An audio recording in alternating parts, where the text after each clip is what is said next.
ప్రభునందు ప్రియమైన దేవుని పిల్లలారా, దేవుని మహాకృపతో గత వారం నుంచి మరలా ఈ వారం వరకు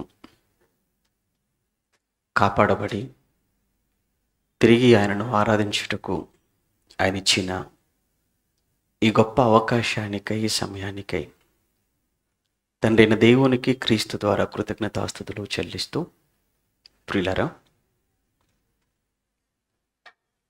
చిన్నప్పుడు పాఠశాలలో ఎలిమెంటరీ ఎడ్యుకేషన్లో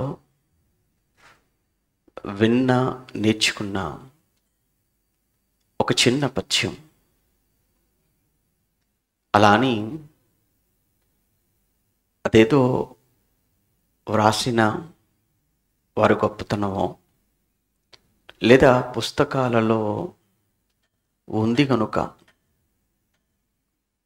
బైబిల్లో లేదు అని అనుకోవడమో తప్పు అని ముందుగానే మీకు తెలియచేస్తూ,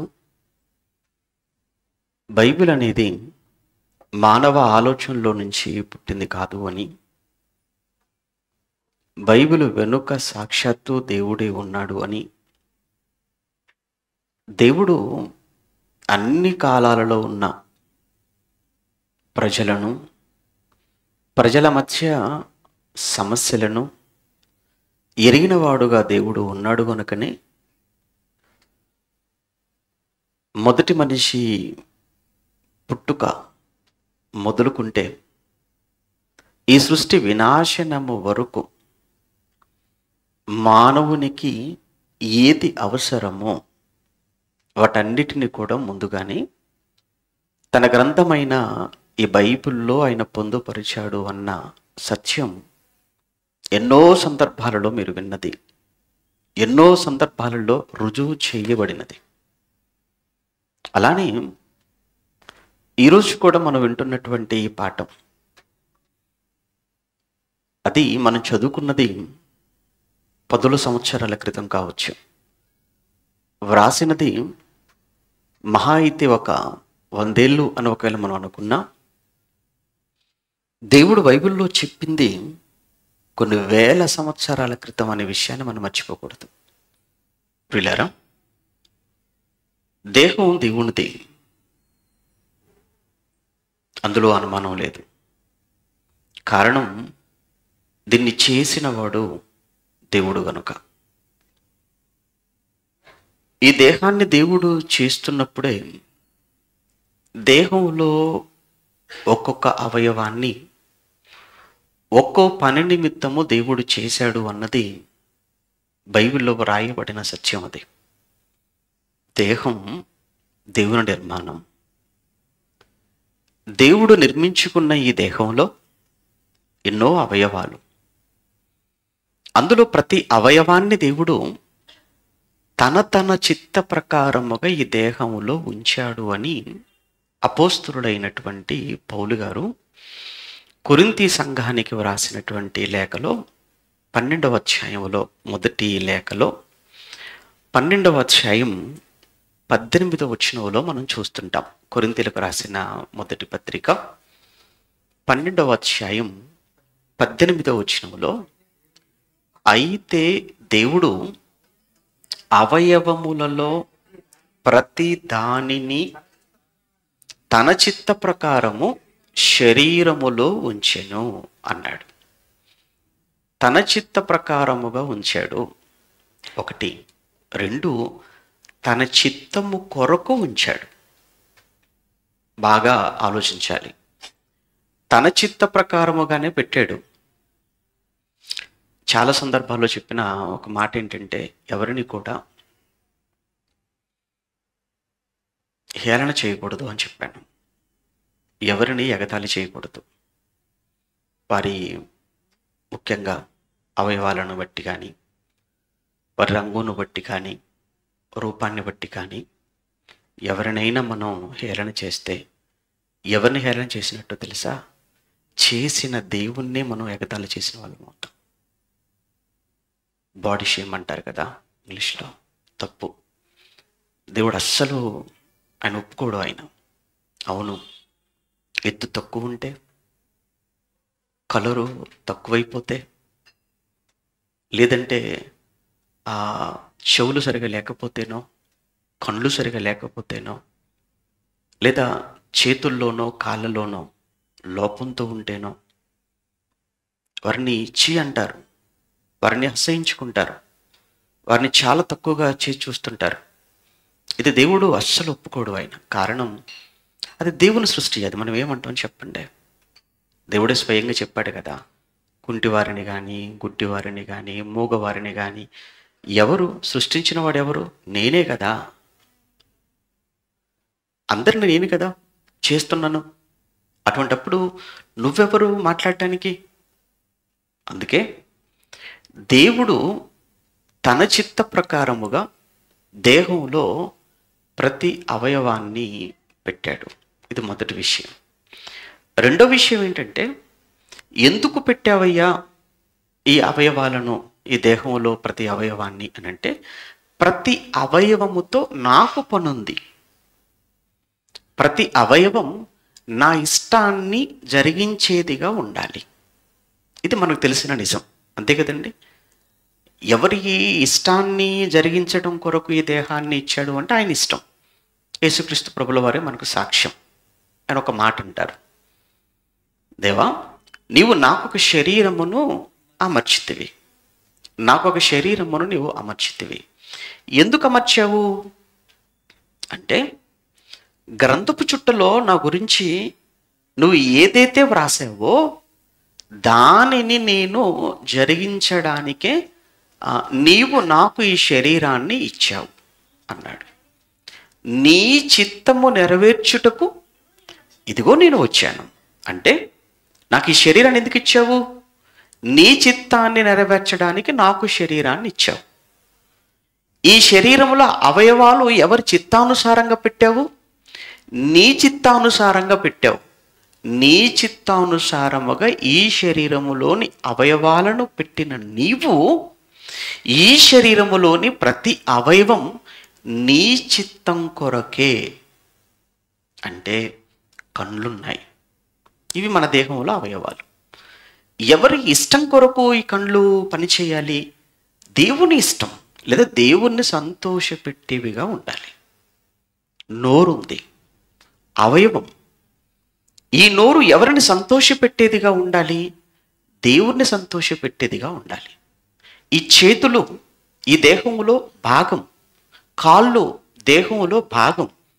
ఇలా ఈ దేహంలో కనిపించని ప్రతి అవయవం దేవుని ఇష్టాన్ని, దేవుని చిత్తాన్ని జరిగించేదిగా ఉండాలి. అలానే చెవులు. ఈరోజు ఈ చెవులు అనేవి కూడా ఎవరి ఇష్టానికి లోబడి లేదా ఎవరిని సంతోషపెట్టేవిగా ఉండాలి? దేవుణ్ణి సంతోషపెట్టేవి. ఎందుకంటే దేవుడు పెట్టాడు తనకి ఇష్టమని. తన ఇష్ట ప్రకారంగా పెట్టిన చెవులు, తన ఇష్ట ప్రకారంగా పెట్టిన కళ్ళు, తన చిత్త ప్రకారంగా పెట్టిన నోరు, తన ఇష్ట ప్రకారంగా ఇచ్చిన ఈ చేతులు, తన ఇష్ట ప్రకారంగా ఇవ్వబడినటువంటి ఈ పాదాలు, తన ఇష్ట ప్రకారంగా ఇవ్వబడిన ప్రతి దేహం దేవుని చిత్తాన్ని జరిగించేవిగా, దేవునికి ఇష్టమైనవి చేసేవిగా ఉండాలి. ఒకసారి మనం ఆలోచించాలి. ఈరోజు నోరు ఒకటే దేహంలో, చెవులు రెండున్నాయి. నోరు ఒకటి, చెవులు రెండున్నాయి. అంటే నోరు మాటలాడుటకైతే చెవులు దేనికి? వినుటకు. నోరు మాట్లాడుతుంది, చెవి వింటుంది.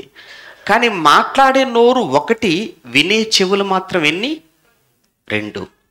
అంటే ఇప్పుడు మనకి ఏం అర్థం కావాలి? మాట్లాడుతున్న మాట కంటే వింటున్న మాటలు చాలా ప్రాముఖ్యమైనవి.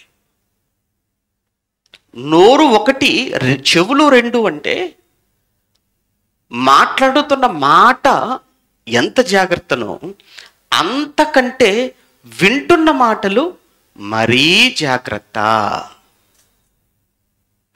ఎందుకు ఈ విషయం చెప్తున్నాను అంటే,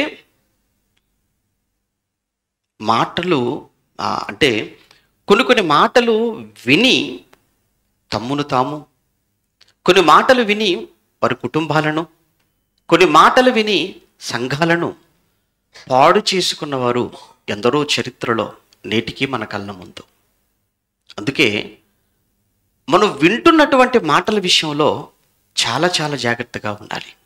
అందుకే ఒకసారి యాకోబు పత్రికలో యాకోబు గారు మొదటి అధ్యాయంలో మాట్లాడుతూ, యాకోబు పత్రిక మొదటి అధ్యాయం 19వ వచనంలో, యాకోబు పత్రిక మొదటి అధ్యాయం 19వ వచనాన్ని మనం చదువుతున్నప్పుడు, నా ప్రియ సహోదరులారా, మీరు ఈ సంగతి ఎరుగుదురు గనుక ప్రతి మనుష్యుడు వినుటకు వేగిరపడువాడును అన్నాడు. వినుటకు వేగిరపడువాడును అన్నాడు. ఇది ఒక పాజిటివ్ వేలో మాట్లాడుతున్నాడు ఇక్కడ. అంటే వినటానికి ఆతురత పడండి అన్నాడు. వినటానికి ఆతురంగా ఉండండి, మాట్లాడడానికి నిదానంగా ఉండండి అన్నాడు. ఇప్పుడు ఇక్కడ చెప్తున్నటువంటి కాన్సెప్ట్ కావచ్చు, కొన్ని విషయాల్లో ఎవరైనా మన దగ్గరకు వచ్చి వారి కష్టాన్ని మనం చెప్పుకుంటున్నప్పుడు, వారి బాధలు మనతో పంచుకుంటున్నప్పుడు మనం ఏం చేయాలి? వినాలి. వినేటప్పుడు కూడా ఎలా వినాలో తెలుసా? చాలా జాగ్రత్తగా వినాలి. ఇప్పుడు మీరు వింటున్నారు, మీరు వాక్యం వింటున్నారు. ఈ సమయంలో మీరు తల కిందికి వేసుకున్నావు, పక్కకు చూస్తున్నావు, నిద్రపోతున్నావు ఉన్నారనుకోండి. ఇది మీరు వినటానికి మీరు చూపుతున్న ఆసక్తి అనుకుంటామా? లేదు. ఇది చెబుతున్న వారికి ఎంత ఇబ్బందికరంగా ఉంటుంది మీకు అర్థమైతే. అంతెందుకు, మీరే ఒక వ్యక్తి దగ్గరికి వెళ్ళారు, మీరే ఒకరితో మాట్లాడుతున్నారు.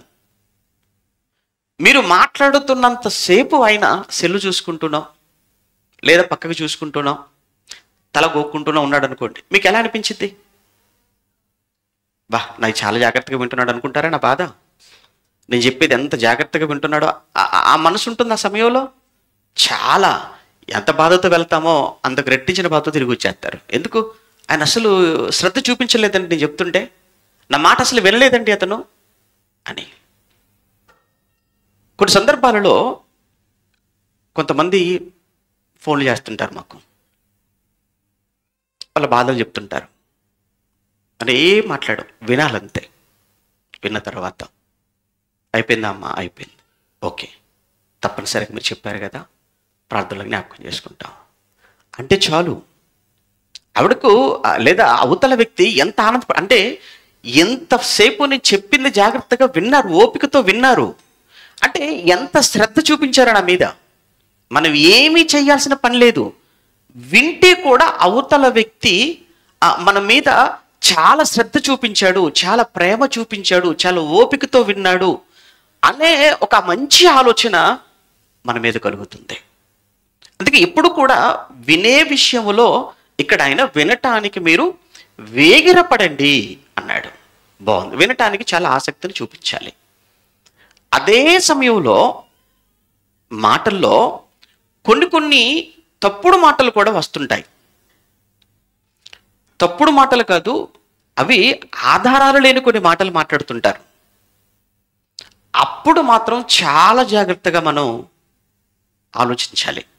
మరి ముఖ్యంగా ఏంటంటే, వారి గురించి చెప్పుకున్నప్పుడు పర్వాలేదు, అక్కడ లేని మరొక వ్యక్తి గురించి మాట్లాడుతుంటారు చూసారా? అక్కడ లేనటువంటి మరొక వ్యక్తి గురించి, అది ఏ వ్యక్తి గురించైనా కానివ్వండి, అప్పుడు మాత్రం మనం వినాలి. కానీ విన్న వెంటనే తొందరపడి వాటిని మనం నమ్మకూడదు.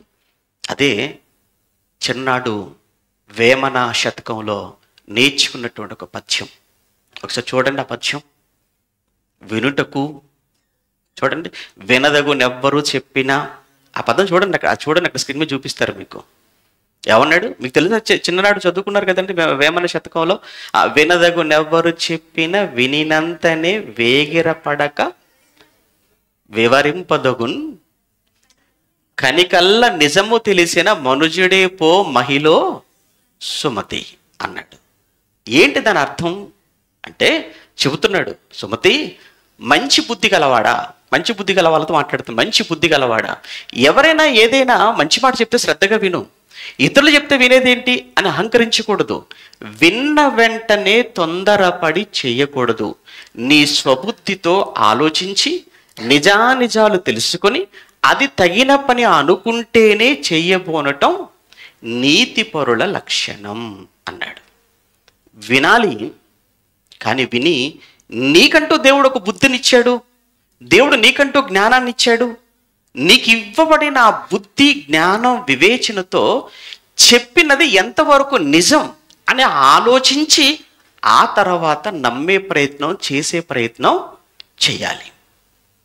కానీ ఈరోజు ప్రాక్టికల్గా సమాజంలో జరుగుతున్నది, సమాజంలో కాదు, కంప్లీట్గా నాట నుంచి నేటి వరకు కూడా చరిత్ర అంతటిని కూడా తిరగవేసినప్పుడు చెప్పుడు మాటలు విని, చెప్పిన మాటలు కాదు, అవే మాటలు.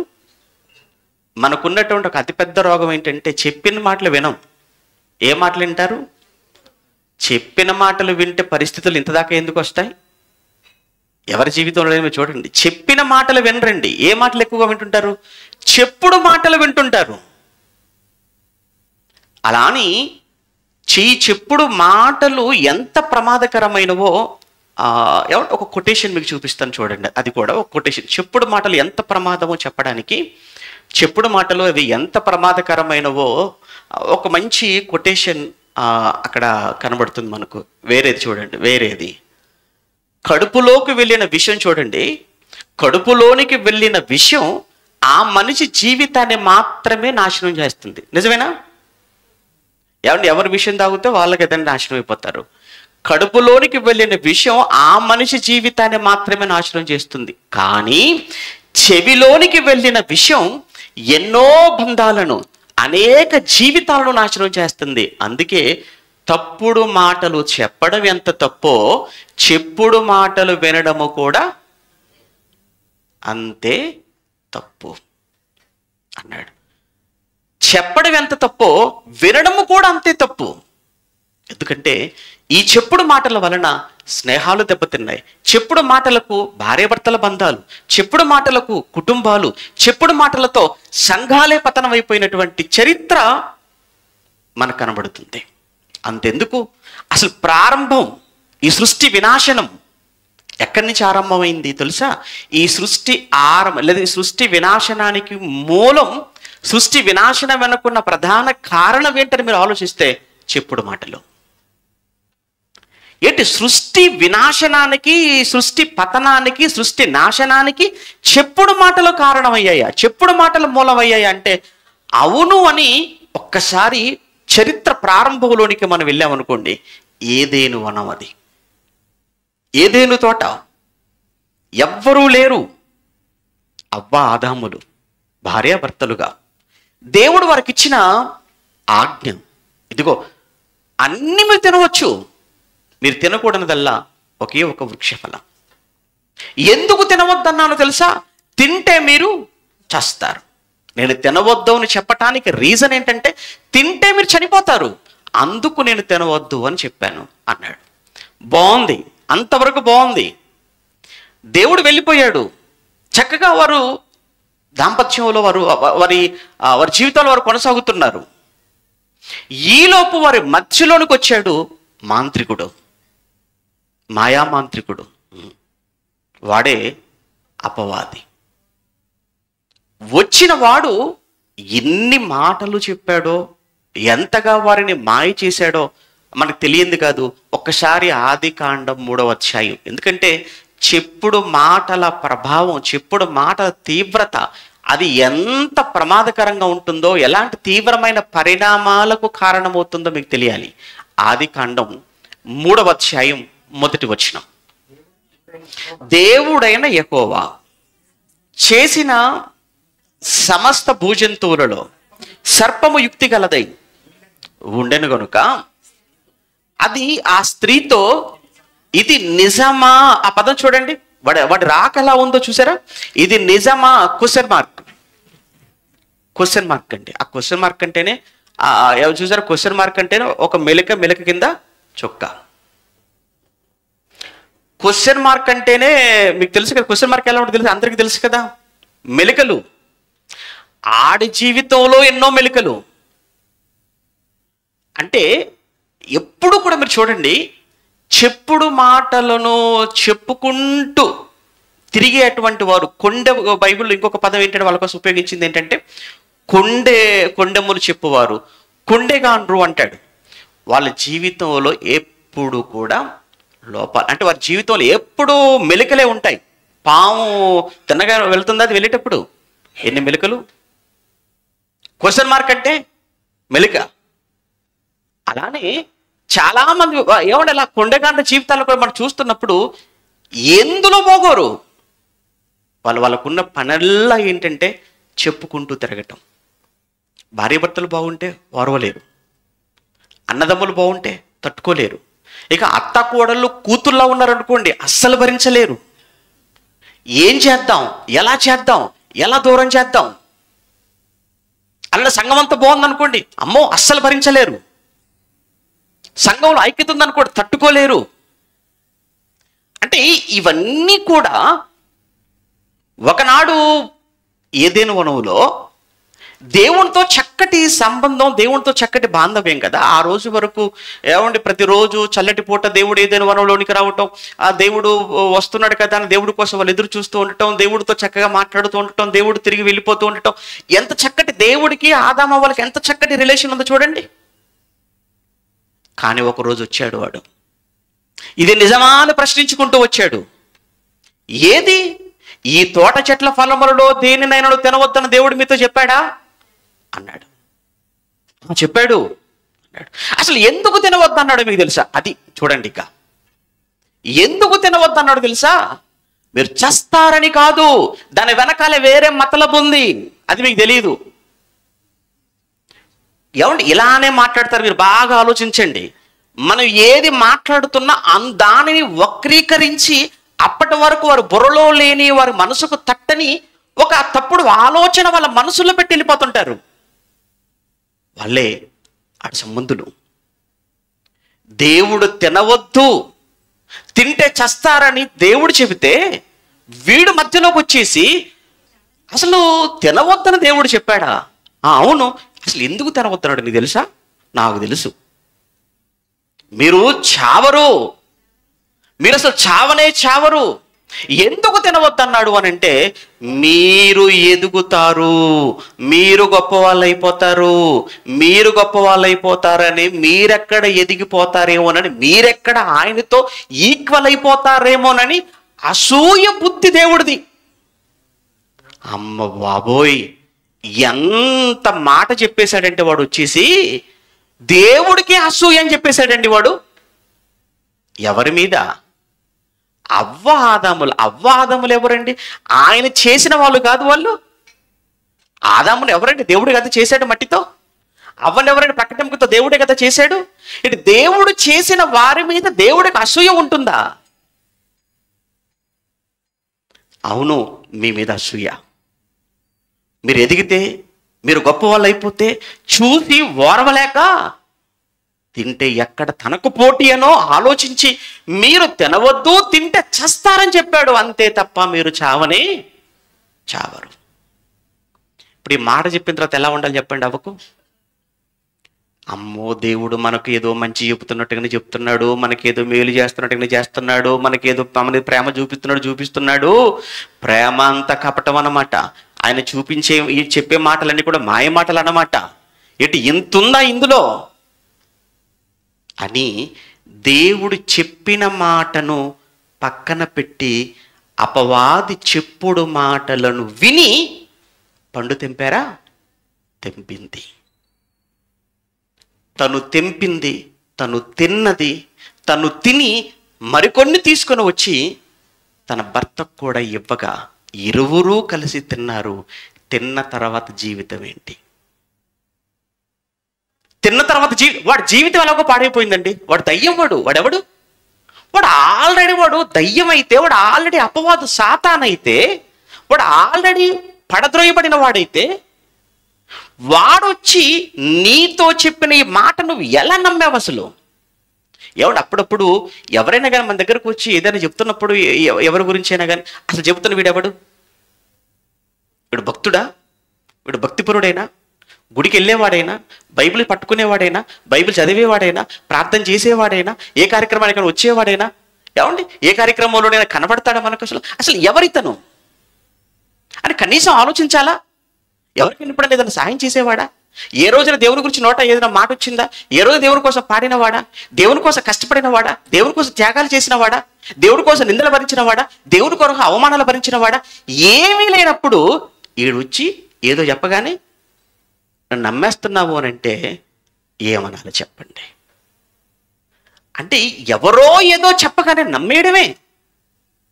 అది ఎంతవరకు నిజమని ఆలోచించుకున్న బుద్ధి వివేచన నీకు లేదా? అందుకే కదా వినదగుడు ఎవరు చెప్పినా వినినంతనే వేగిరపడద్దు.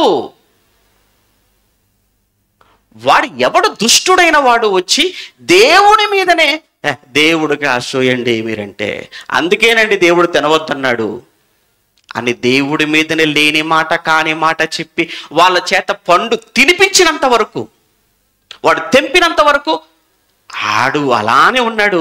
ఎప్పుడైతే వాళ్ళు తెంపారో తిన్నారో అమ్మయ్య నా పని పూర్తయిపోయిందని వాడు వెళ్ళిపోయాడు. ఇప్పుడు ఎవరికి కష్టం, ఎవరికి చెమట, ఎవరికి చావు, ఎవరికి వేదన, ఎవరు దేవునికి దూరం అయిపోయారు చెప్పండి? చెప్పుడు మాటలు విని తొందరపడి చేసిన అవ్వాదాములు. అక్కడి నుంచే కదండి అన్ని ఆరంభమైపోయాయి. శాపం, ఈ సృష్టికి శాపం, మనిషికి శాపం అక్కడే ఆరంభమైంది. ఈ సృష్టికి, మనిషికి, శాపానికి మూలాన్ని మనం చూసినప్పుడు ఈ తొందరపడి నమ్మిన చెప్పుడు మాటల ప్రభావం. అందుకే దయచేసి వినటం తప్పు కాదు, ఎందుకంటే మనం వినకుండా ఎలా ఉండగలం? కానీ విన్నా తొందరపడి వాటిని నమ్మడానికి ప్రయత్నం చేయ. ఎందుకంటేనండి మనిషి యొక్క బలహీనత ఏంటంటే నమ్మడం. మళ్ళీ చెప్తున్నాను, నమ్మడం అనే బలహీనత అందరికీ ఉంది.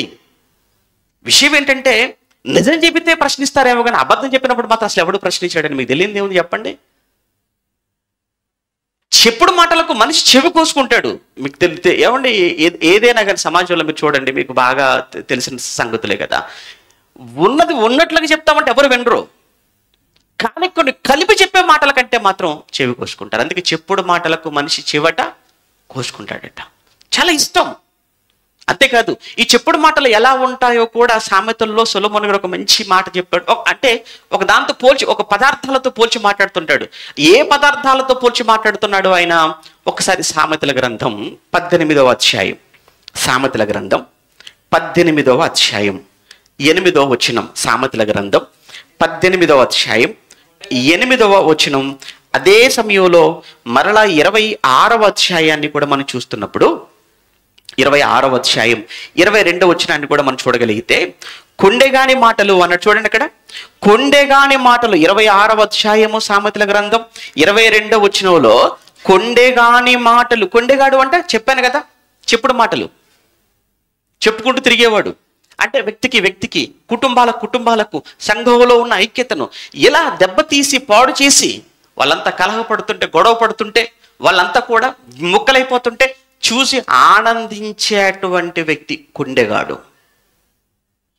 వీడి గురించి మాట్లాడుతూ ఈ కొండెగాడు ఏమన్నాడు? 22వ వచనంలో ఈ కొండెగాని మాటలు రుచిగల పదార్థముల వంటివి అన్నాడండి. దేంతో పోల్చాడు కొండెగాని మాటలను? రుచిగల పదార్థములు అన్నాడు, రుచిగల పదార్థాలు అన్నాడు. రుచిగల పదార్థాలు అంటే మీకు తెలిసిన రుచిగల పదార్థాలు చెప్పండి. కొన్ని ఊరి పేర్లు చెప్పగానే కొన్ని ఫేమస్ అండి. అవి ఊరి పేరు చెప్పగానే ఆ ఊరు పలానా దానికి ఫేమస్ అంటారు. హైదరాబాద్ అనగానే దేనికి ఫేమస్ తెలుసా మీకు? హైదరాబాద్ అనగానే బిర్యానీ అంటారు. అంటే హైదరాబాద్ బిర్యానీ అని, హైదరాబాద్ అంటే వెళ్ళితే కంపల్సరీగా బిర్యానీ తిని రావాలండి అంటారు. అంటే ఈ చెప్పుడు మాటల్లో ఎంత టేస్ట్గా ఉంటాయి, చెప్పుడు మాటలు ఎంత తీయగా ఉంటాయంటే హైదరాబాద్ బిర్యానీ తింటున్నప్పుడు ఎంత ఆహ్లాదం, ఎంత ఆనందం, మనసుకు ఎంత సంతోషం, ఉల్లాసంగా ఉంటుందో ఈ చెప్పుడు మాటలు వాడు చెప్పటం అలానే ఉంటుంది, వింటున్నప్పుడు కూడా అలానే ఉంటుంది. హైదరాబాద్ బిర్యానీ, హైదరాబాద్ అనగానే బిర్యానీ. ఇంకే కాకినాడ కాజా అంటారు. ఇంకా ఆత్రేయపురం, ఎవరు ఉన్నారా ఆంధ్ర వాళ్ళు? ఆత్రేయపురం అనగానే ఏం గుర్తొస్తుంది తెలుసా? పూతరేకులు అంటారు. బందర్ అనగానే ఏం గుర్తొచ్చింది? లడ్డు. బందరు లడ్డులో ఉన్న టేస్ట్, ఆత్రేయపురం పూతరేకుల్లో ఉన్న ఏమంటారు ఆ కమ్మదనం, ఆ రుచి, ఆత్రేయపురంలో కాకినాడలో ఉన్న కాజాలో ఉన్న రుచి, హైదరాబాద్ బిర్యానీ తింటున్నప్పుడు ఉన్న ఫీలింగ్, ఆ టేస్ట్ ఎందులో ఉంటుందట? నిజం చెబుతున్నప్పుడు ఉండదట.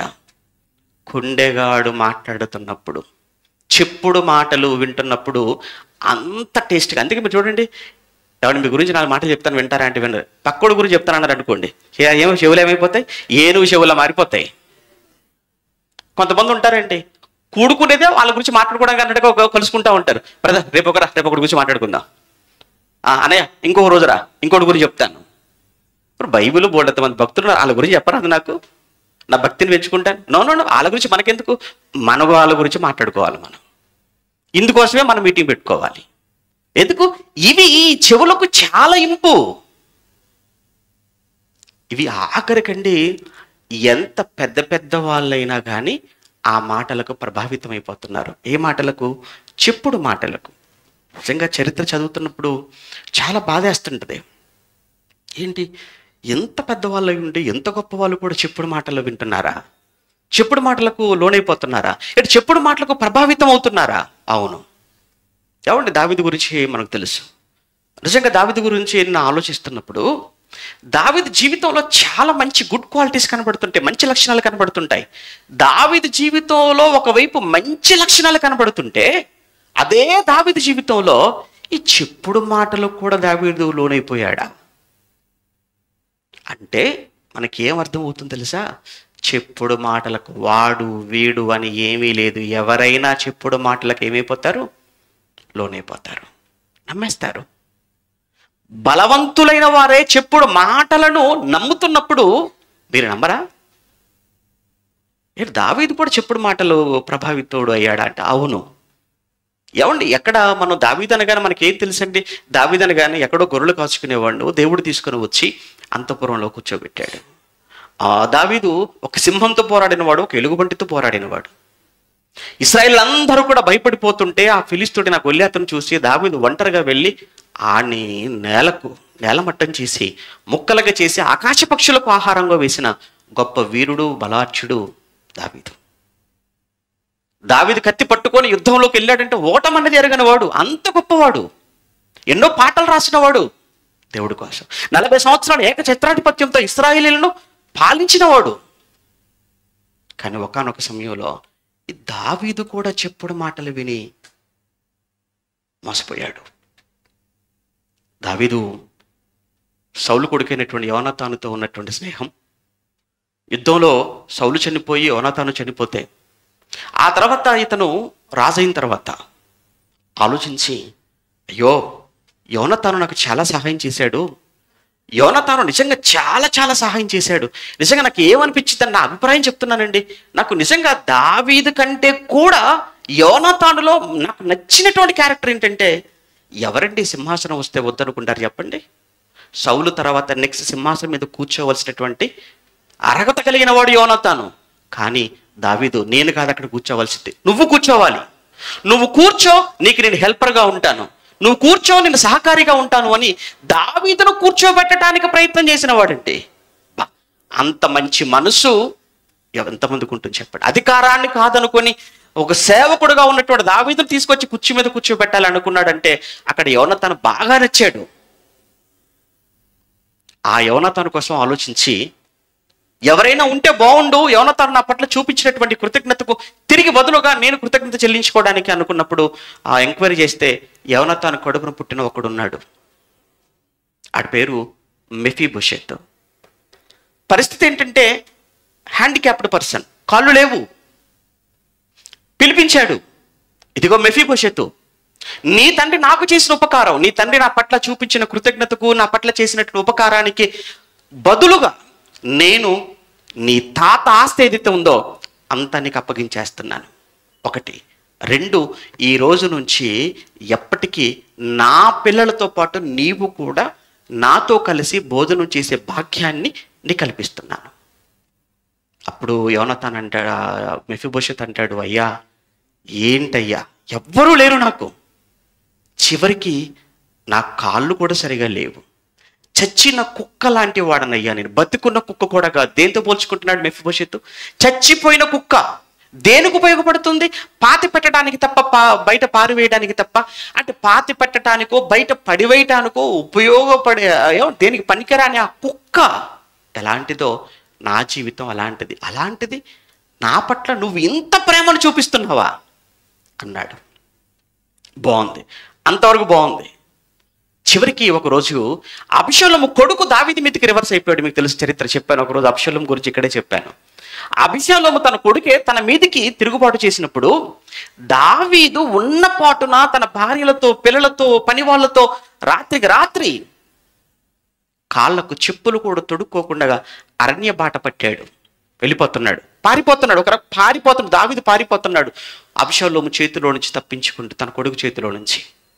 అప్పుడు ఆ సమయంలో దావీదు దగ్గరకు ఒకడు వచ్చాడు. వచ్చినవాడు ఎవరో కాదు, ఈ మెఫీబోషెతుకు సేవకుడు. ఈ మెఫీబోషెతుకు సేవకుడు అనమాట. అంటే సౌలు కుటుంబం నుంచి సేవ చేసుకుంటూ వస్తున్నవాడు. వాడి పేరు సీబా. షీబా కాదు, సీబా, SEEBA, సీబా అనేవాడు. సీబాయా అని కూడా చెప్తారు. సీబా అనేవాడు. వీడు తెలివిగా ఏం చేశాడు అని అంటే, రాజుగారి దగ్గర మంచి అనిపించుకోవడానికి, చూడండి వాడు ఎంత కుట్ర, రాజుగారి దగ్గర మంచి అనిపించుకోవడానికి ప్లస్ ఈ మెఫీబోషెతును చెడు చేయటానికి. వీడు ప్లాన్ చూడండి ఎలా ఉందో. పైనున్న రాజు దగ్గర మంచి అనిపించుకోవటానికి ఇతను చెడు చేయటం కొరకు వీడు రాజుగారు వెళ్ళిపోతుండే రాజుగారి దగ్గరికి గాడిదలను తీసుకెళ్ళిపోయి, అంజూర పండ్లు తీసుకెళ్ళిపోయి, ద్రాక్షరసం తీసుకెళ్ళిపోయి అన్ని ఆయనకి ఇస్తున్నాడు. ఆ సమయంలో సమూయేలు 2వ గ్రంథం మీరు చదువుతుంటే, సమూయేలు 2వ గ్రంథం 16వ అధ్యాయంలో, సమూయేలు 2వ గ్రంథం 16వ అధ్యాయంలో 9వ వచనం నుంచి అనుకుంటాను, ఒక్కసారి ఆ మాట మనం చూడగలిగితే, సమూయేలు 2వ గ్రంథం 16వ అధ్యాయము 1వ వచనంలో, దావీదు కొండ శిఖరపు అవతల కొంచెం దూరం వెళ్ళిన తర్వాత మెఫీబోషెతు సేవకుడైన సీబా గంతలు కట్టిన 2 గాడిదలు తీసుకొచ్చాడు. 200 రొట్టెలు, ద్రాక్ష గెలలు, అంజూరపు ఆడలు, ద్రాక్షరసపు తిత్తి అన్నీ వాటి మీద వేసుకుని ఉండెను. రాజు అంటున్నాడు, ఇవి ఎందుకు తెచ్చావు? సీబాను అడగగా సీబా అన్నాడు, అయ్యా ఎందుకోసం అంటారేంటయ్యా? మీ ఇంటి వారు దీని మీద ఎక్కి వెళ్ళడానికి అలసిపోకుండా రొట్టెలు, అంజూర పండ్లు ఎందుకంటావా? తినడానికయ్యా. ద్రాక్షారసం ఎందుకంటావా? అలసట్లో మీరు త్రాగడానికయ్యా అనగానే, అప్పుడు వెంటనే 3వ వచనంలో దావీదు అడుగుతాడు, మరి బాగానే ఉంది అంతా, ఇంతకీ నీ యజమానుని కుమారుడు ఎక్కడా? అంటే మెఫీబోషెతు ఎక్కడా? నీ యజమాని కుమారుడు సౌలు కుమారుడు లేదా సౌలు మనవడు యోనాతాను కుమారుడు ఎక్కడా అని అడగగానే వాడు చెప్తున్న మాట చూడండి. అందుకు సీబా, చిత్తగించుము, ఈవేళ ఇశ్రాయేలీలు తన తండ్రి రాజ్యమును తనకు తిరిగి ఇప్పింతిరనుకొని అతడు యెరూషలేములో నిలిచి ఉన్నాడు. ఎంత పెద్ద మోసపూరితమైన మాట చెప్పాడు చూడండి. ఎంత అబద్ధం అండి. నువ్వొచ్చావు బాగానే ఉంది, మరి అతను ఎందుకు రాలేదు? ఎవరు? మెఫీబోషెతు ఎందుకు రాలేదు? మెఫీబోషెతు ఎందుకు రాలేదు అని ఇతను అడిగినందుకు వాడు చెబుతున్న మాట ఏంటంటే, ఎందుకు రాలేదంటే, ఇప్పుడు మీరు పారిపోతున్నారు కదా, ఈ పారిపోతున్న సమయంలో ఈ సమయంలోనైనా ఈ రాజ్యాన్ని తిరిగి నాకు ఇస్తారేమో, ఈ రాజ్యం మీద నన్ను అధికారినిగా చేస్తారేమోనని అధికారము కొరకు ఆశపడి వాడు రాలేదయ్యా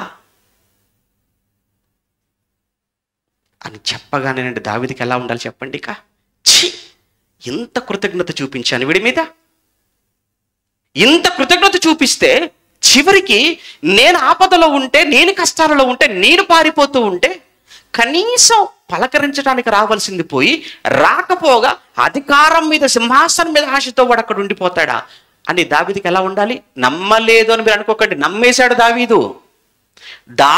నమ్మాడు. ఈ తప్పుడు మాటలు, ఈ అబద్ధాన్ని నమ్మేశాడు దావీదు. అప్పుడప్పుడు దావీదే నమ్మినప్పుడు నేను నమ్మనా? నేను నమ్మినప్పుడు ఏమండి మా పైన అధికారులు నమ్మరా? నమ్ముతారు, ఎవరైనా నమ్ముతారు. దావీదే నమ్మాడు అక్కడ. దావీదే నమ్ముతున్నప్పుడు ఎవరండి దావీదు కంటే గొప్ప? ఏ విషయంలో గొప్ప? ఎవరైనా నమ్ముతారు. ఇక్కడ ఎప్పుడైతే ఆ మాట చెప్పేశాడో దావీదుకి మెఫీబోషెతు మీద మనసు ఇరిగిపోయిందంటే ఇక వెళ్ళిపోయాడు. ఆ తర్వాత అబ్షాలోము చనిపోతాడు కదా, మళ్ళీ తిరిగి పట్టణంలోకి వస్తున్నాడు, తిరిగి మళ్ళా వచ్చేస్తున్నాడు. మళ్ళా తిరిగి వచ్చేటప్పుడు అప్పుడు మెఫీబోషెతు ఎదురు వెళ్తాడు. ఇప్పుడు మెఫీబోషెతు ఎదురు వెళ్ళిపోతాడు. ఇప్పుడు మెఫీబోషెతు ఎదురు వెళ్ళిన తర్వాత 19వ అధ్యాయం ఒకసారి చూడండి 19:24 త్వరగా 19:24. మరియు సౌలు కుమారుడకు మెఫీబోషెతు రాజును ఎదుర్కొనుటకు వచ్చాను. రాజు పారిపోయిన దినము మొదలుకొని అతడు సుఖముగా తిరిగి వచ్చిన నాటి వరకు అతడు కాళ్ళు కడుక్కొనకయు గడ్డము కత్తిరించుకొనుటయు బట్టలు ఉతుక్కొనకయు ఉండెను. బా,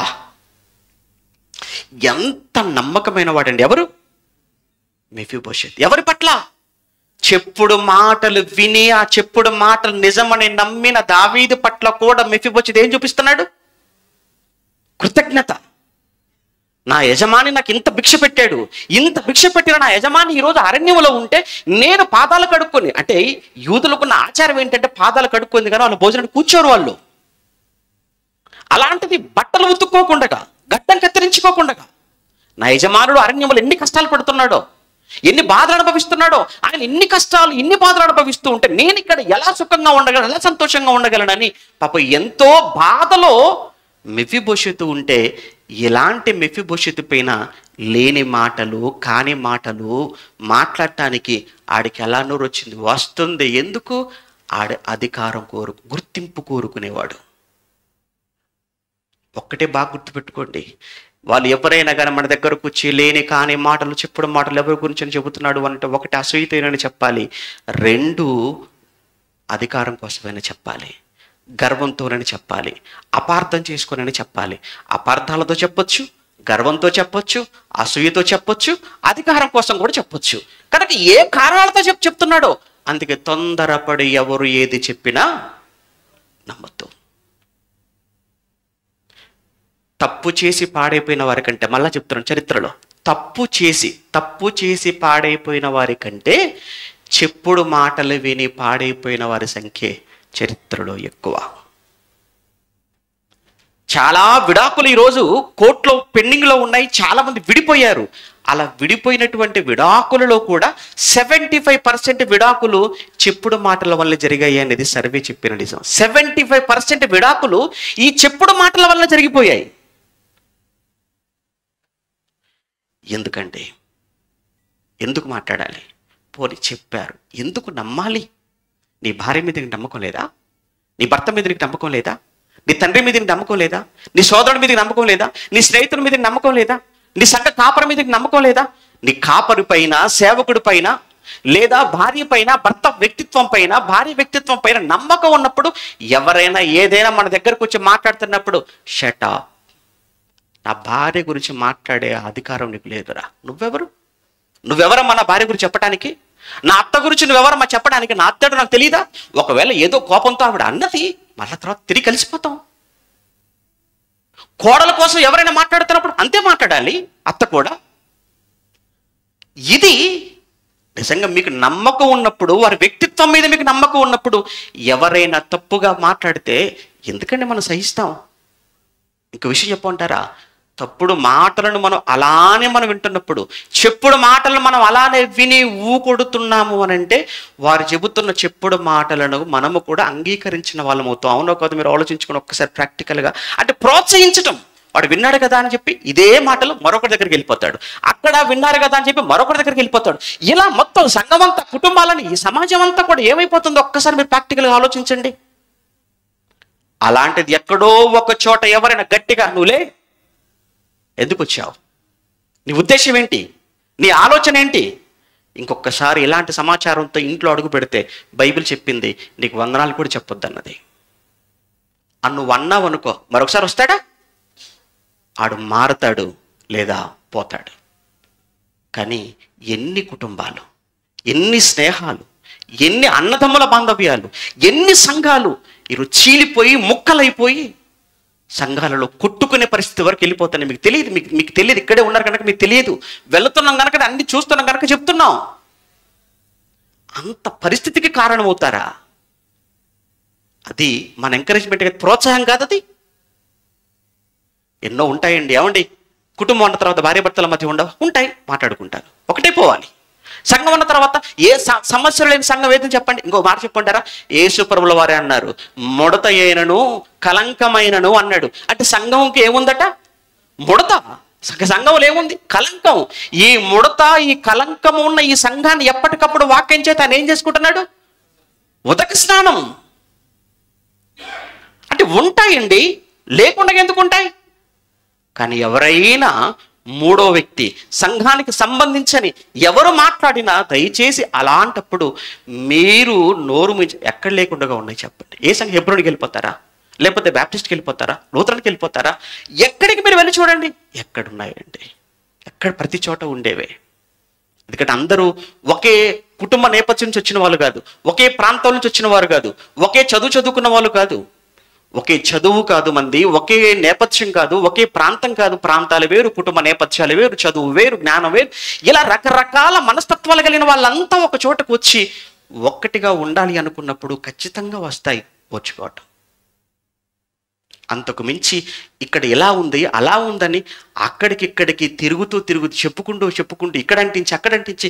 ఇంకొక మాట ఏముంటో తెలుసు? సామెతల గ్రంథంలో ఇంకొక మాట, సామెతల గ్రంథం 26వ అధ్యాయంలోనే, సామెతల గ్రంథం 26వ అధ్యాయం, సామెతల గ్రంథం 26వ అధ్యాయం 20వ వచనం చూడండి. సామెతల గ్రంథం 26వ అధ్యాయం 20వ వచనంలో, కట్టెలు లేని ఎడల, చూడండి నా పదం, కట్టెలు లేని ఎడల అగ్ని ఆరిపోతుంది. అంతే కదండి, మంట ఆరిపోతుంది అని అంటే కట్టెలు అయిపోయేది, మంటలు ఆరిపోతాయి. కట్టెలు ఉన్నంత వరకే మండుతుంది, బాగా కట్టెలు ఉన్నంత వరకు మండుతుంది. మంట అయిపోయిందంటే కట్టెలు లేవని అర్థం. అలానే కట్టెలు లేని ఎడల అగ్ని ఎలా ఆరిపోతుందో, కొండెగాడు లేని ఎడల జగడము కూడా చల్లారిపోతుంది అన్నాడండి. ఎంత మంచి మాట అండి. ఏమండి ఉపేందర్ గారు, నా మాట మీరు వినాల్సిన పని లేదండి, దయచేసి దేవుడు మాట వినండి అంటున్నాడు. నా మాట వినమని ఎప్పుడు చెప్పలేదు నేను. మీరు ఎవరు, మీకు వాక్యం కంటే గొప్పది కాదు. రెండోసారి వాక్యం కంటే ఎవరు గొప్ప వాళ్ళు? ఎవరైనా వాక్యం చెప్తేనే కదండి, ఎవరైనా వాక్యం చెప్తేనే కదా. మరి వాక్యం కంటే ఎవరు గొప్ప వాళ్ళు కానప్పుడు ఏ ఒక్క వ్యక్తి మీ వెళ్ళేదే పరలోకం, అంత మాకే నమ్మకం లేదు. ఏమండి, మమ్మల్ని నమ్ముకుంటే మీరు పరలోకానికి వెళ్ళిపోతారా? వాక్యాన్ని నమ్ముకున్నవాడు పరలోకానికి వెళ్తాడు, సత్యాన్ని వెంబడించేవాడు పరలోకానికి వెళ్తాడు. నన్ను వెంబడించిన పరలోకానికి వెళ్ళడు, ఎవరిని వెంబడించిన పరలోకానికి వెళ్ళరు. ఎవడైనా తన శిలువను ఎత్తుకొని ప్రతిదినము నన్ను వెంబడించిన ఎడలా అన్నాడు యేసు ప్రభు. అదే మాట అన్నాడా? ఎవరిని వెంబడించాల్సింది? యేసును వెంబడించండి. ఎవరికి శిష్యులుగా ఉండాలి? యేసుకు శిష్యులుగా ఉండాలి. ఎవరికి ఫాలోవర్స్గా ఉండాలి? యేసు ప్రభుకు ఫాలోవర్స్గా ఉండండి. ఈ జగడాలు పెట్టేవారు, ఈ గుండములు చెప్పేవారు, గొడవలు పెట్టేవారు, వాళ్ళ గురించి మాట్లాడుతున్న మాట అండి. ఏమన్నాడు? కట్టెలు లేని ఎడల అగ్ని ఆరిపోవును, కుండెగాడు లేని ఎడల జగడం ఏమైపోతుంది? చల్లారిపోతుంది. కానీ ఒక్క కుండెగాడు ఉంటే ఏమైపోతుంది? ఆ జగడం పెద్దగా అయిపోతుంది, మరలా కట్టెలు పెరిగిపోతుంది, మళ్ళా మంట ప్రారంభమైపోతుంటుంది. అందుకే దయచేసి మీ బంధాలను మీరు కాపాడుకోండి, మీ బంధాలను మీరు కాపాడుకోండి. మీ బంధాలను మీరు చల్లగా 10 కాలాల పాటు మీరు కాపాడుకోవాలి అని అంటే దయచేసి చెప్పుడు మాటలకు ఎంత మాత్రం మీరు చోటు ఇవ్వకండి. చెప్పుడు మాటలట ఎక్కడ వదిలేసి రావాలట? గుమ్మం బయట. చెప్పులు ఎక్కడ వదిలేస్తారు? గుమ్మం బయట. అలానే ఏవో వింటాం, విన్నవన్నీ కూడా గుమ్మం బయటే, లోపలికి రావడానికి వీల్లేదు. ఒకవేళ అవి చెవులోకి వచ్చినా పర్వాలేదు, కానీ తలకెక్కకూడదు. తలకెక్కిందని కూడా తలంత భారం, అంతేనా? ఇంకో విషయం చెప్తాను, చెప్పినవాడు బాగుంటాడు, విన్నవాడి మనసు పాడైపోతుంది. అవును కదా? మీరు ఎప్పుడైనా వినండి, ఎప్పుడైనా కానీ ఎవరైనా కానీ మీ దగ్గరకు వచ్చేసి ఏదైనా ఒక మాట మీ చెవులు వేసి వెళ్ళిపోయాడు అనుకోండి, ఆడు వేసి వెళ్ళిపోతాడు, అక్కడి నుంచి మనకు మంట స్టార్ట్ అయిపోతాయి, అక్కడి నుంచి మనకు కళ్ళు తిరగడం ప్రారంభమైపోతాయి, తల పాడైపోతుంటుంది, తల తిరిగిపోతుంటుంది, మంచం మీద పడుకుంటాం, నిద్ర పట్టదు. ఎందుకు? కొండెగాడు. వచ్చినవాడు ఎవడు? కొండెగాడు. ఆడు బాగుంటాడు, చివరికి పాడైపోయేది, ఆరోగ్యాలు పాడైపోయేది, ఆత్మీయ జీవితాలు పాడైపోయి, బంధాలు పాడైపోయి, కుటుంబాలు పాడైపోయి, సంఘం పాడైపోయేది అలాంటి వారి మాటల వలన. అక్కడ సృష్టికి వినాశనానికి మనం చూసినప్పుడు అవ్వాదముల విషయంలో అక్కడ కూడా చెప్పుడు మాటలు. 2 దావీదు విషయంలో ఇక్కడ మనం చూసినప్పుడు అది అబద్ధమా? అబద్ధం. ఒకసారి చూడండి, అక్కడే సమూయేలు 2వ గ్రంథం 19వ అధ్యాయంలో, సమూయేలు 2వ గ్రంథం 19వ అధ్యాయం తర్వాత మాటలు చూడండి త్వరగా. 26వ వచనంలో సమూయేలు 2వ గ్రంథం 19వ అధ్యాయం 26వ వచనంలో చెప్తున్నాడండి, అందుకతడు నా ఏలినవాడా రాజా, నీ దాసుడనైన నేను కుంటివాడను గనుక గాడిద మీద గంత కట్టించి ఎక్కి రాజుతో కూడా వెళ్ళిపోదునని నేను అనుకొనగా నా పనివాడు నన్ను ఏం చేశాడు? మోసం. అది జరిగింది. అందుకే ఎప్పుడు కూడా 2 వైపులు వినాలి తప్ప ఎప్పుడు వన్ సైడెడ్గా మనం ఎప్పుడు. అందుకే దేవుడు 2 వైపులు 2 చెవులు పెట్టాడు. ఎందుకు? ఒకవైపు వినమనా? 2 బాక్సులు ఎందుకు తెప్పించాం? ఇక్కడ 2 బాక్సులు కొత్త బాక్సులు పెట్టించామంటే ఎందుకు? ఒకటే పెట్టించవచ్చుగా. దేవుడు 2 చెవులు పెట్టాడు కాబట్టి 2 వైపులు 2 బాక్సులు కూడా పెట్టాలి. అప్పుడే ఆ విషయం, ఆ మాటల్లో ఆ క్లారిటీ, ఆ స్పష్టత సరిగ్గా ఉంటుంది. అందుకే ఎప్పుడు కూడా ఒకవైపుగా వినకండి. ఒకటి చెప్పింది 2 వైపులు వినండి. ఎందుకు వన్ సైడెడ్గా మనం వినాలి? దేవుడు చెవులు ఇచ్చాడు కదా, ఎందుకు పెట్టాడు? కనీస జ్ఞానం లేదా మనకు? ఏమంటే మీరు ఇక్కడ నేర్చుకుంటున్న, మీరు ఎంత గొప్ప సంగతులు మీరు నేర్చుకుంటున్నారు కదా మీరు ఇక్కడ ఉండి.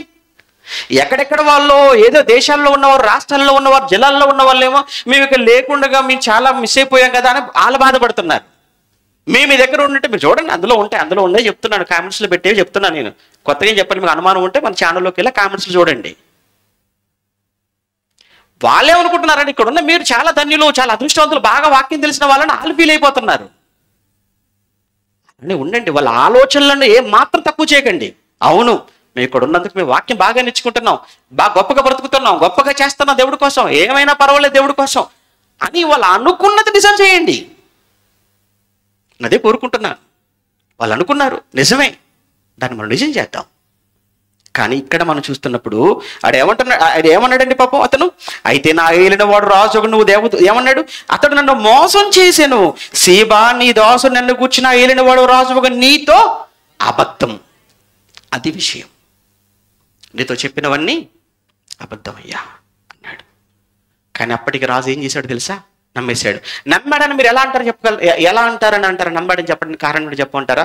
మీరు అక్కడే 16వ అధ్యాయంలో మీరు చూడండి. 16వ అధ్యాయంలో ఎప్పుడైతే ఇతను వచ్చాడో, వీడు ఈ సీబా అనేవాడు వచ్చాడో, ఎప్పుడైతే మెఫీబోషెతు గురించి తప్పుగా చెప్పాడో, వెంటనే అది నిజమని నమ్మి దావీదు చేసిన పని తెలుసు. 4వ వచనంలో, అందుకు రాజు మెఫీబోషెతులో కలిగినదంతయు నీదే.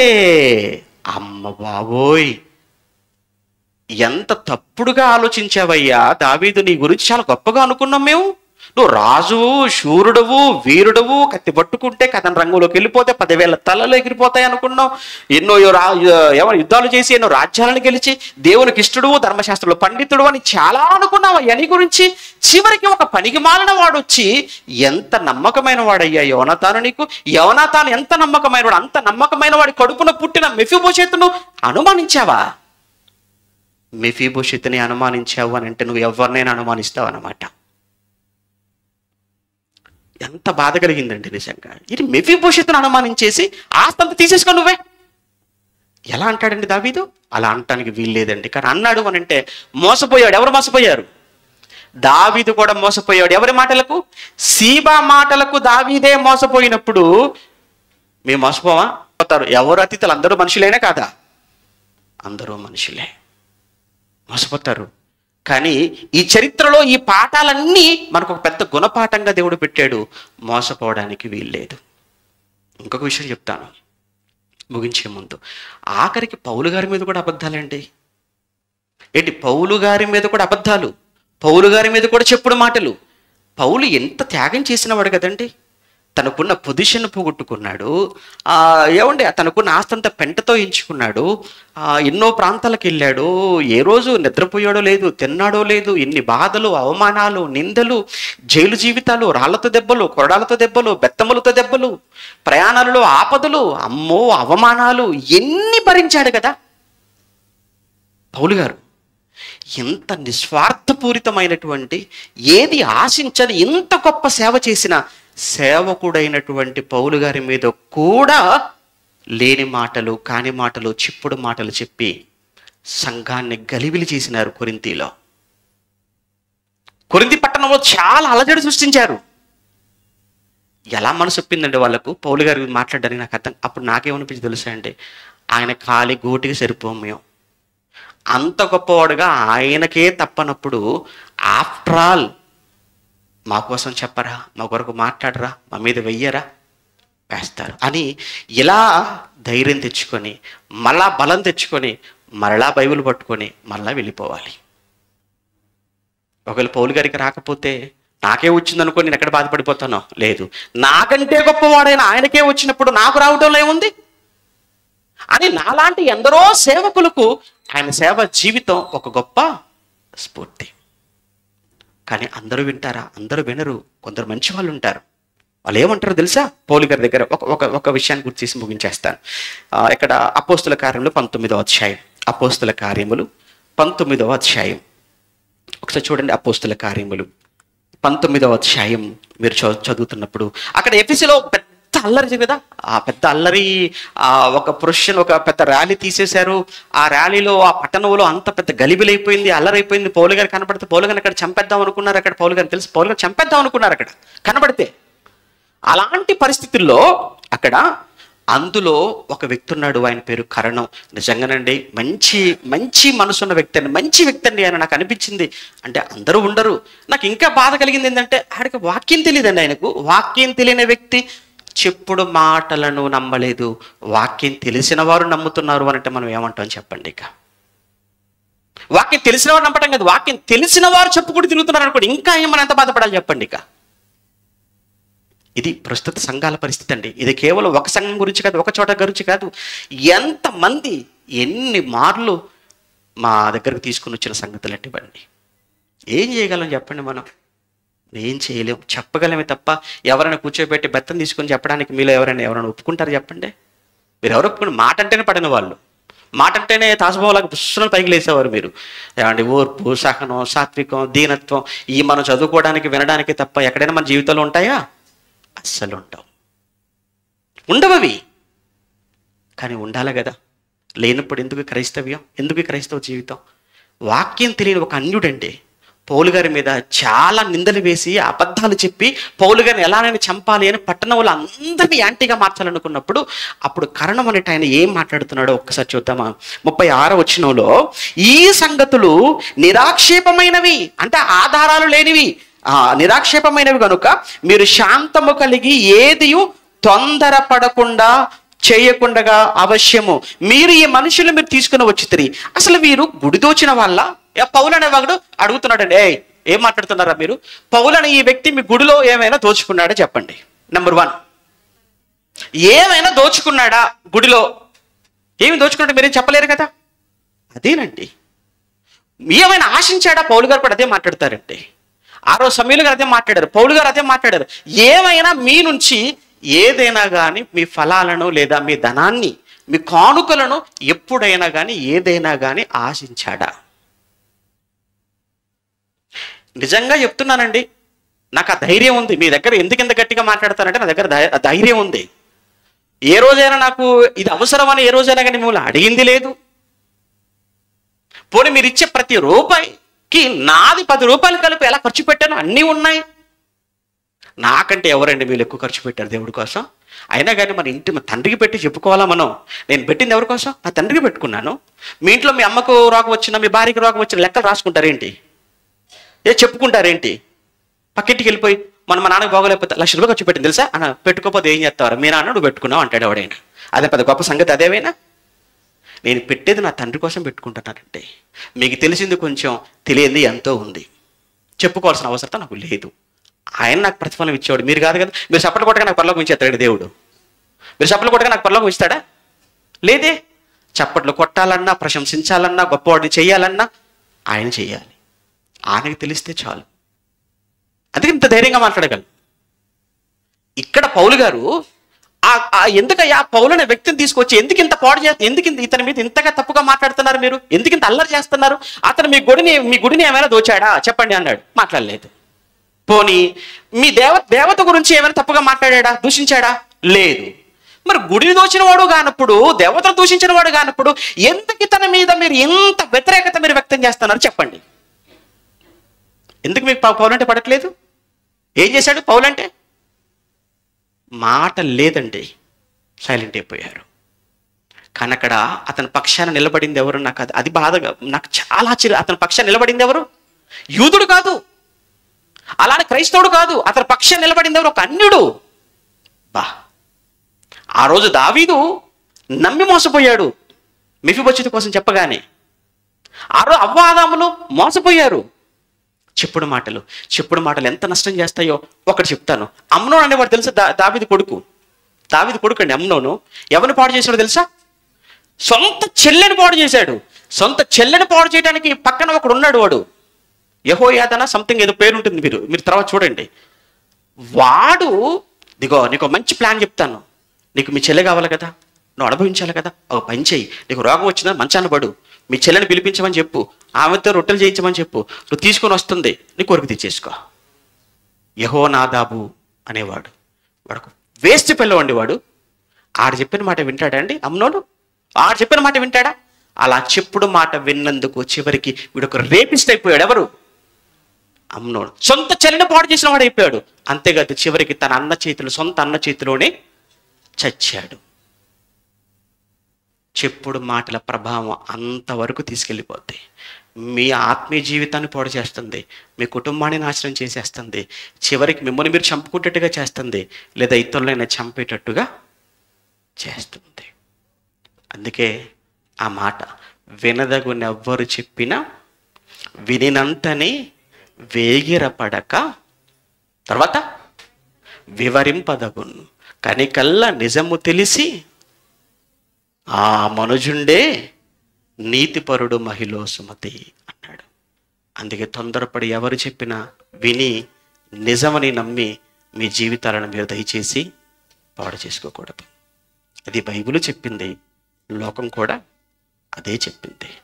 బైబిల్ చరిత్రలో పాడైపోయిన వాళ్ళని చూసాం, లోక చరిత్రలో ఎంతోమంది. అయినా మేము వింటామండి, అయినా మేము పోతామంటానంటే ఎవరు మిమ్మల్ని ఆపలేరు. ఎందుకంటే మీరు ఎవరు రోబోలు కాదు కదా. రోబోలు అంటే అర్థం ఏంటి మీకు తెలుసు కదా. రోబోకు స్వేచ్ఛ ఉంటుందా? రోబోకు స్వతంత్రం ఉంటుందా? ఉండదు. రోబో యొక్క ఆపరేటింగ్ అంతా మనిషి సిస్టమ్ చేతిలో ఉంటుంది. మీరు ఏమైనా టీవీలు కాదు, ఏసీలు కాదు, ఎల్ఈడీలు కాదు, మీ రిమోట్ నా చేతిలో ఉందని చెప్పడానికి మీకు స్వేచ్ఛ. మిమ్మల్ని ఎవరు ఆపగలరు? మిమ్మల్ని ఎవరు ఇంకో విషయం వాక్యమే ఆపలేకపోతుంది మిమ్మల్ని. ఇక వాక్యమే ఆపలేనప్పుడు నేను ఆపగలనా? వాక్యమే మిమ్మల్ని మార్చలేనప్పుడు ఎవరు మార్చగలరు మిమ్మల్ని చెప్పండి. కానీ నష్టపోయిన తర్వాత చాలా చాలా బాధపడతాం. వెనక తిరిగి చూసుకుంటే మళ్ళా మనసు ఒప్పుకోదు. ఇది చెప్పుడు మాటల ప్రభావం. ప్రార్థన చేసుకుందాం. ప్రేమగల తండ్రి, పరిశుద్ధుడా, మీ వందనాలు. ఒక్కసారి మీ పిల్లలను మరలా నాయనా మీ వాక్యం చేత హెచ్చరించాలి అని, వారి మీద ఉన్న ప్రేమ కొద్దీ, వారి మీద నాకున్న బాధ్యతను బట్టి చెప్పాను. కేవలం ఇక్కడ కూర్చున్న వారికే కాదు, లైవ్ చూస్తున్న వారికి, ఇప్పుడు చూస్తున్న వారికే కాదు, భవిష్యత్తులో ఈ మాటలు ఎప్పుడు ఎవరిని ఎలా ప్రభావితం చేస్తాయో, ఎవరిని ఎలా కదిలిస్తాయో మాకు తెలియదు. కానీ చెప్పిన ప్రతి మాట వాక్యానుసారమైనదిగా మాత్రం ఉంటే చాలు నాకు. మనుషుల మెప్పు, మనుషుల నుంచి వచ్చే ప్రశంసలు, పొగడ్తలు కాదు. మనుషులు సంతోష పెట్టాలని ఏ రోజు నేను సేవలోనికి రాలేదు. ఏ రోజు ఒక్క మాట నా నోట రాలేదు అని హృదయాంతరాలను ఎరిగిన తండ్రిగా మీకు తెలుసు. ఎప్పుడు మిమ్మల్ని సంతోష పెట్టాలని ఆలోచించాను. ఎదుటివారు ఏం చెబితే మారతారని ఆలోచించానే తప్ప ఎదుటివారిని మా వైపుకు తిప్పుకోవాలన్న దుర్బుద్ధి, దౌర్భాగ్యకరమైన ఆలోచనలు ఏనాడూ చేయలేదు. అట్టి ఆలోచన నా మనసులోనికి జీవితకాలం అంతా రాకుండా ఉండునట్లుగా తండ్రిగా దయచేసి మీ కరుణ కటాక్షాలు మా మీద ఉంచమని కోరుతున్నాను. ఒకానొక సమయంలో దావీదు గారు తన నోటికి కాపు పెట్టు అన్నాడు. అలానే ఈరోజు కూడా నాయన మీ పిల్లల విషయంలో ప్రార్థిస్తున్నాను. మీ పిల్లల చెవులకు కాపు పెట్టండి. ఏది పడితే అది విని మనసులను పాడు చేసుకొని వారు ఆత్మీయంగా నాయన పతనం కాకూడదు అని మీ పిల్లల మీద ఉన్న ప్రేమతో చెప్తున్నాను. మీ పిల్లలందరినీ మీ చేతులకు అప్పగిస్తున్నాను. మరి ముఖ్యంగా ఈ నెల 29, 30 తేదీలు మొట్టమొదటిసారిగా నాయన ఖమ్మం పట్టణంలో సేవకులందరినీ కూర్చోబెట్టాలి అని ఆలోచించాను. మీ పిల్లలకు చాలా విషయాలు తెలియజేయాలి. వారు వారి సంఘాలను నిలబెట్టుకోవాలి. మీరు నాకు ఆయుష్ ఇచ్చినంత వరకు ఇప్పటికే ఎన్నో ప్రమాదాల్లో నుంచి మీరు కాపాడుకున్నారు. చావు వరకు తీసుకెళ్ళినైనా బయటికి తీసుకొచ్చారు. ఇంకా పనుంది కనుకనే బతికించుకున్నారనే జ్ఞానం కలిగిన వాడిని కనుకనే, ఆలోచన ఉంది కనుకనే పనులను ఇంకా ఉధృతం చేసి, ఖమ్మమే కాదు నాయన, ఇంకా ఈ పరిసర ప్రాంతాలలో ఎక్కడెక్కడ సత్యం అనేది వినపడట్లేదో, సత్యం అనేది స్థాపించబడలేదో ఆ ప్రాంతాల మీద దృష్టి కలిగి ఇంకా ఉన్నతంగా మీ పరిచర్యను ముందుకు తీసుకుని వెళ్ళుటకు మీ బలమైనటువంటి చేతిలో ఒక బాణముగా, సాధనముగా వాడుకొని ఈ సంఘము ద్వారా నానా విధమైన జ్ఞానం ప్రకటింపబడటం చూసి తండ్రిగా ఈ సంఘం విషయంలో మీరు ఆనందించాలని మనస్ఫూర్తిగా కోరుతూ, సంఘానికి ఎప్పుడూ చేయుతనిచ్చే, సహకరించే మీ పిల్లలందరినీ కూడా మీ చేతులకు అప్పగిస్తున్నాను. వ్యక్తిగతంగా నా విషయంలో ఆలోచిస్తున్న, నా కుటుంబ విషయంలో ఆలోచించే నాకు సహాయం చేసే ఎందరో మీ పిల్లలు నా ఆత్మీయులు ఉన్నారు. వారిని కూడా మీరు జ్ఞాపకం చేసుకోండి. వారిని వారి కుటుంబాలను చల్లగా కాపాడండి. ఇంతటి జ్ఞానానికి ఈ తరంలో మమ్మల్ని వారసులు చేసిన మీ కుమారులు మా ఆత్మీయ తండ్రి జయశైల గారి కోసం కూడా ప్రార్థిస్తూ, ఈ వయసులో మీ కుమారుడికి అవసరమైనటువంటి బలాన్ని, శక్తిని ప్రసాదించమని క్రీస్తునామని ప్రార్థన మీకు సమర్పిస్తున్నాము తండ్రి. ఆమేన్.